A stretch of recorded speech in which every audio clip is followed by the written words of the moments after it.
Magandang araw at magandang buhay, lalong-lalo na sa ating mga minamahal na mga senior citizens.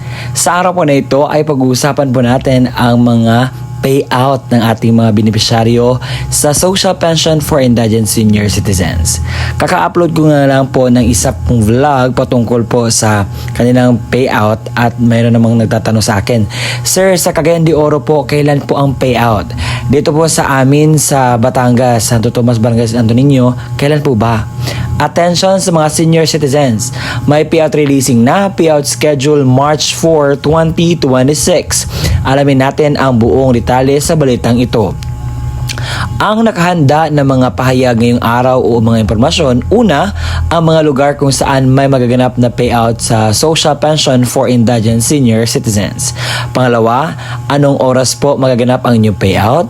Pangatlo, saan po ba gaganapin ninyong payout? Pang-apat, mga kumpletong requirements na dapat mong i-ready at mga dagdag kaalaman patungkol po dito.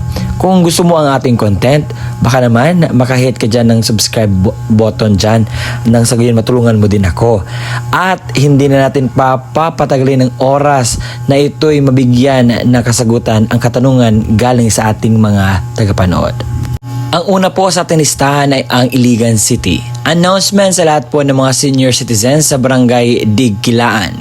Ang Barangay Council na sa Digkilaan sa panguna po ni Punong Barangay Malasado Michelle, happy po siya nag-a-announce sa DSWD Field Office 10 na meron na pong magaganap na first quarter payout sa social pension for indigent senior citizens sa March 4, 2026.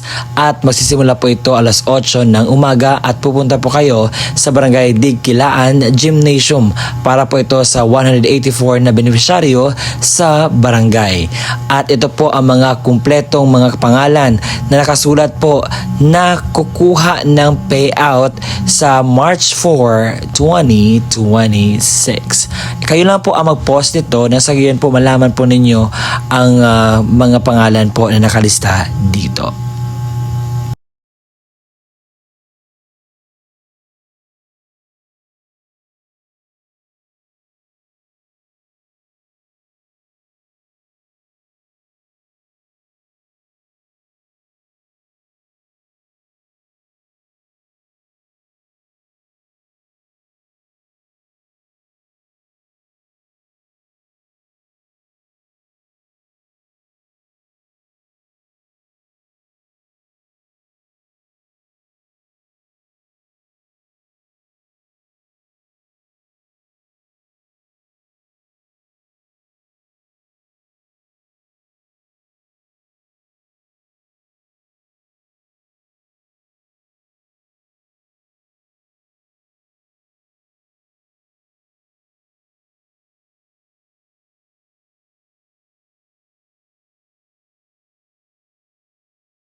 Sa Barangay Del Carmen, Iligan City, meron pong announcement dito na may magaganap po na payout sa March 4, 2026 alas 8 ng umaga sa Barangay Tipanoy Gymnasium at para po ito sa 420 beneficiaries at kinakailangan po itong malaman.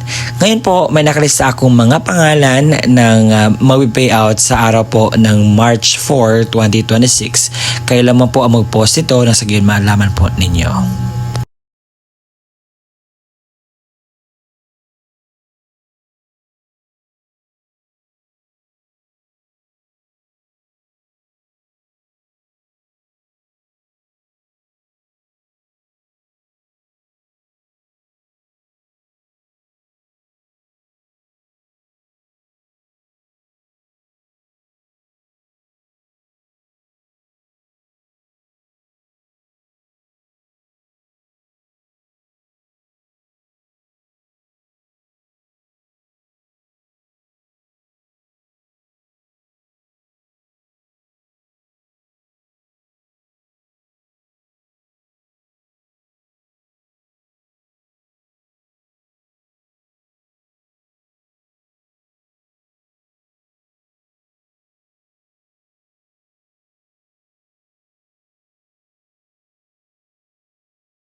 Paalala po, ngayon pong Miyerkules, March 4, ang nakalista po sa senior citizens, kinakailangan pong pumunta sa Barangay Hall sa Poblasyon 1, Midsayap, Cotabato, alas 8 ng umaga para po sa inyo pong verification sa gamaganap po na payout po sa inyo.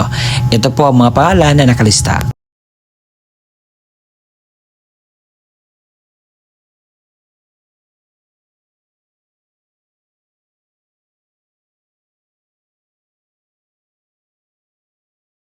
Ito po ay lahat sa Iligan City. Sa March 4, 2026, ito po ang mga barangay na mag-payout. Barangay Mandulog, Dulag, Kalilangan, Danipaw. Ang payout po ninyo ay magaganap sa Barangay Mandulog Gymnasium. Sa Panoroganan at sa Rugungon. Sa Barangay Rugungon Gymnasium po ang inyo pong payout. Sa Barangay Kabaksanan at Hindang, sa Barangay Kabaksanan Gymnasium, sa Barangay Dikilaan Mainit Bonbon, sa Barangay Dikilaan Gymnasium po magaganap ang inyo pong payout. Sa Barangay Bunawan, sa Barangay Bunawan Gymnasium, sa Barangay Pugaan, sa Barangay Pugaan Gymnasium, sa Barangay Abuno, sa Barangay Abuno Gymnasium, sa Barangay Tipanoy, sa Barangay Tipanoy Gymnasium po ang inyo pong payout magaganap. Paalala po sa mga taga Salvador, meron pong magaganap na payout sa Municipal Covered Court ng Poblasyon Salvador, Llano del Norte sa March 4, 2026 para lamang po ito sa poblasyon. Sa Barangay Villarino, meron pong magaganap na payout po sa inyong Social Welfare and Development Office sa Social Pension for Indigent Senior Citizens sa March 4, 2026 alas 10 hanggang 12 ng tanghali sa Villarino Barangay Hall po magaganap.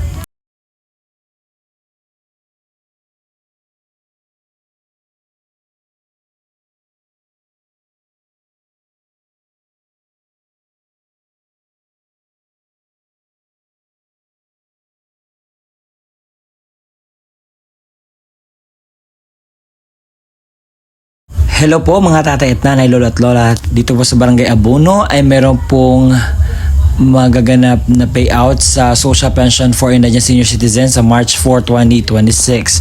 At ang location po sa inyo pupuntahan ay sa Zone 6, Malindawag, Abuno. Sa probinsya ng Nueva Vizcaya, sa munisipalidad ng Aritao ay meron po magaganap na payout first quarter sa January to March sa March 4, 2026 at ito po ay magaganap sa inyong barangay hall. Magsisimula po ang inyong payout sa alas 8:30 ng umaga. Good afternoon everyone. Nais po namin ipalam sa inyo na meron po magaganap na payout sa March 4, 2026 sa west side at March 5 naman sa east side. Wala pang venue po. Ipapaalam na po nila ito sa inyo. Sa Surigao po, sa Barangay Alegria ay meron po magaganap na payout sa March 4, 2026 alas 8 ng umaga hanggang alas 3 po ng hapon. Ito po ay 3,000 na magaganap po ninyo.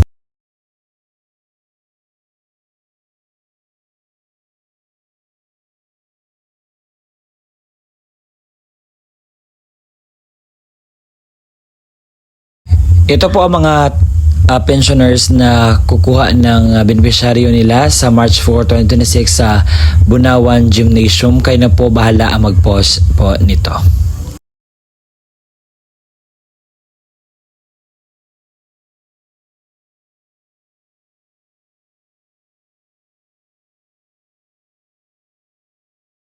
Sa Government Unit of Mainit po ay meron po maganap na social pension payout schedule sa March 4, 2026. Sa Barangay Tapian na may 16 pensioners, Barangay Tagbuyawan na may 27 pensioners, Barangay Mansayaw 58 pensioners, Barangay San Francisco 121 pensioners at ang new poet venue ay magaganap po sa San Francisco Gymnasium. Sa Barangay Binga 31 pensioners, Barangay Cantugas 113 pensioners, Barangay Tulingon 158 pensioners at ang payout po ay magaganap sa Tulingon Gymnasium. Sa Barangay Matinao na may 343 pensioners, ang payout po ninyo ay magaganap po sa Matinao Gymnasium po. Sa mga nagtatanong po sa Cagayan, ito na po ang inyo pong mga lugar na mag-payout sa munisipalidad ng Balesteros sa probinsya ng Cagayan sa March 3, 2026. Ito po, Pasabaran, alas hanggang 7:30 hanggang alas 9 ng umaga sa Barangay Hall. Barangay Cabaritan East alas 9 ng umaga hanggang alas 10:30 ng umaga sa Barangay Hall. Sa Barangay Cabaritan West alas 10:30 ng umaga hanggang alas 12 ng tanghali sa Barangay Hall. Sa Barangay Kabuluan West alas 1 hanggang alas 2 ng hapon sa Barangay Hall. Sa Barangay Kabuluan East alas 2 hanggang alas 3 ng hapon sa Barangay Hall. Sa Barangay Sintro West alas 3 hanggang 5 ng hapon sa Barangay Hall. Sa March 4 naman sa Barangay Naragan alas 7:30 hanggang alas 9 ng umaga sa Barangay Hall. Sa Barangay Cabayo sa alas 9 ng umaga hanggang alas 10:30 ng umaga sa Barangay Hall. Sa Barangay San Juan alas 10:30 hanggang alas 12 ng tanghali sa Barangay Hall. Sa Barangay Payagan East alas 1 hanggang alas 2:30 ng umaga sa Barangay Hall. Sa Payagan West alas 2:30 hanggang alas 4 ng hapon sa Barangay Hall. At sa Mabutal East alas 4 hanggang 5 po ng hapon at magaganap po ito sa Barangay Hall. Ito po ang mga mapipayout sa Surigao sa March 4, 2026 sa Island Barangay. Sa venue po ng Barangay Alegria, alas 8 hanggang alas 3 ng hapon sa Barangay Alegria, Barangay Baybay at Barangay Bilabid. Sa Barangay Aurora, alas 8 hanggang 12 na tanghali sa Barangay Aurora. Sa Barangay Bitaugan, alas 8 hanggang 3 ng hapon sa Barangay Bitaugan at Barangay Sugbay. Sa Barangay Buenavista, alas 8 hanggang 3 ng hapon sa Barangay Alang-Alang at Barangay Buenavista. At sa venue po ng Libuak Elementary School, alas 8 hanggang 3 ng hapon ang Barangay Danawan at Barangay Libuak na mga barangay na payout po. Sa Barangay Lisondra, sa alas 8 hanggang 3 ng hapon sa Barangay Lisondra. Sa Barangay Nunok, alas 1 hanggang 3 ng hapon sa Barangay Nunok.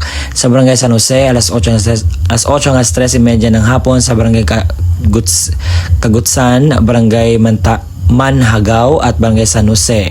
Sa Barangay San Pedro, alas 8 hanggang 3 ng hapon sa Barangay Katiasay at Barangay San Pedro. Sa Barangay Sidlakan, alas 8 hanggang 3:30 ng hapon sa Barangay Katadman at Barangay Sidlakan po ang mapipayout. Sa Barangay Anomar Gymnasium, alas 8 hanggang 3 po ng hapon ang payout sa Barangay Lisondra at Barangay Sukailang. Sa Barangay Bonifacio Gym, sa Barangay Bonifacio, alas 8 hanggang 3 ng hapon. Sa Barangay Margarita Memorial Center Elementary School, Barangay Luna, alas 8 hanggang 3 ng hapon ang payout sa Barangay Luna. Sa Barangay Quezon Gym, alas 8 hanggang 3 ng hapon sa Quezon. Sa Barangay Silop Gym, alas 8 hanggang 3 ng hapon. Sa Barangay Trinidad Gym, alas 8 hanggang 3 ng hapon sa Barangay Trinidad. Sa Barangay Talisay, alauna hanggang alas 3 ng hapon sa Barangay Talisay. At sa Barangay Zaragoza, sa alas 1 hanggang alas 3 ng hapon, ang payout po na lugar ay Barangay Zaragoza. Sa MSWDO ng Aglipay Quirino sa March 4, 2026, ito po yung mga mag-payout. Sa morning, sa Team A1, sa Barangay Gunalbin, Barangay Progreso, sa Barangay Hall po magaganap ang new payout. Sa hapon naman, sa Barangay Villa Ventura at Barangay Pinaripad Norte sa Barangay Hall din. Sa Team 2, sa Barangay Diodol at Barangay Palasian, ang inyo pong payout ay sa Barangay Hall. Sa hapon naman sa Pinaripad Sur sa Barangay Hall. Sa Barangay Rangayan at Barangay Dagupan sa Barangay Hall po ang payout. Sa hapon naman at Barangay Villa Pagaduan sa Barangay Hall din po magaganap ang inyo pong payout. At inyo na pong napakinggan ang kumpletong detalye sa magaganap po na payout sa Social Pension for Indigent Senior Citizens sa araw po na aking sinasabi. At baka may nagtatanong sa akin, Sir, totoo po ba itong sinasabi ninyo? Baka po ma-scam kami. Ang lahat po ng aking ibinabalita sa inyo ay totoo pong mangyayari. At Sir, bakit wala po ang aming lugar dyan? So kung hindi nyo nakita ang inyong lugar sa aking vlog, ang pwede nyo pong gawin ay pumunta kayo sa pinakamalapit na barangay sa inyo at tanungin po ang update, kailan po ba at lahat ng impormasyon na kinakailangan mo. Dahil hindi lahat ng mga lugar ay nagpo-post dito sa online na kung saan dito ako nagre-research. Ang nakikita ko lang po yung mga barangay mismo na nagpo-post dito at binavlog ko nang sa gayon po maging aware po kayo. So kung may mga barangay man kayo na hindi masyadong nagpo-post online, so pwede nyo pong puntahan dyan nang sa gayon ay maging updated po kayo. Okay? So magtatanong kayo, Sir, ano ba ang mga requirements na dapat namin i-ready para po sa payout? So na ilista ko na, nasabi ko na kanina lahat ng mga detalye. Kung may katanungan ka pa, you can just ask the question. O ito na ang kumpletong detalye ng mga requirements na dapat mong i-ready para po sa inyo pong payout na makuha. CSWDO at OSCA na mayroong original na pirma na MSWDO OSCA Senior Citizens at Authorized Representative. Isang malinaw na photocopy ng government-issued ID gaya ng SSS, updated PhilHealth ID, Barangay ID, UMID, Voters ID, updated voter certification, updated police clearance ng authorized representative at lagyan na 3 original na pirma o thumb mark katulad ng ipapakitang ID. Paalala, siguraduhin pareho ang lagda at thumb mark ng senior citizen, beneficiaryo at authorized representative base sa kopya ng government-issued ID na presenta. Kumpletuhin ang mga hinihinging lagda at thumb mark sa authorized letter, iwasang magusot at huwag bilutin ang mga dokumento. Kung namatay na ang beneficiaryo, isang malinaw na Xerox ng ID ng pensioners, warranty letter na nagmula sa MSWDO, CSWDO o OSCA na may pirma ng MSWDO, Xerox ng death certificate ng beneficiaryo na mayroong serial number, isang malinaw na photocopy ng government-issued ID gaya ng SSS, updated PhilHealth ID, updated Barangay ID, UMID Voters ID, updated voter certification, at updated police clearance ng authorized representative at lagyan na 3 original na pirma o thumb mark katulad ng pinapakitang ID. Paalala, kumpletuhin ang mga hinihinging lagda o thumb mark sa warranty letter at iwasang maggusot at huwag bilutin ang mga dokumento. Kung wala ang death certificate, kinakailangan ng certificate mula sa MSWDO, CSWDO na nakasaad ng pagpatunay na ang beneficiaryo ay patay na at kasalukuyang inasikaso ang death certificate. Huwag kalimutang magdala ng iyong ballpen na itim, payong at saka tubig. At kung meron na doon na po kayo sa payout, kinakailangan niyo pong gawin ito. Kinakailangan kumain muna kayo before pupunta sa payout. Magdala ng sariling ballpen, inumin at gamot kung kinakailangan. Baka pagdating po doon ay medyo mas ready tayo para maiwasan natin ang mga darating pang mga sakuna. At ang gagawin niyo po is magpila po, sumunod sa mga alituntunin ng payout. Nasanay nakuhanan niyo po ng aral, impormasyong tama ang vlog na ginawa ko ngayon.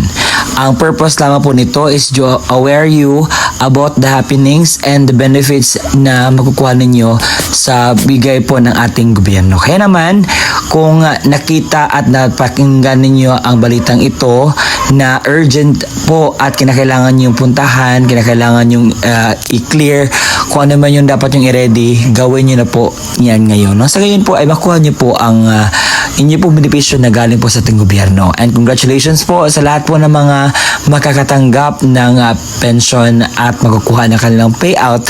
At kung nagustuhan nyo ang aking vlog, paki-subscribe naman at paabutin natin ito ng 100,000. Konting-konting tiis na lang. Salamat po sa inyong tulong dahil makaabot na tayo ng 100,000. See you in my next vlog. Bye-bye!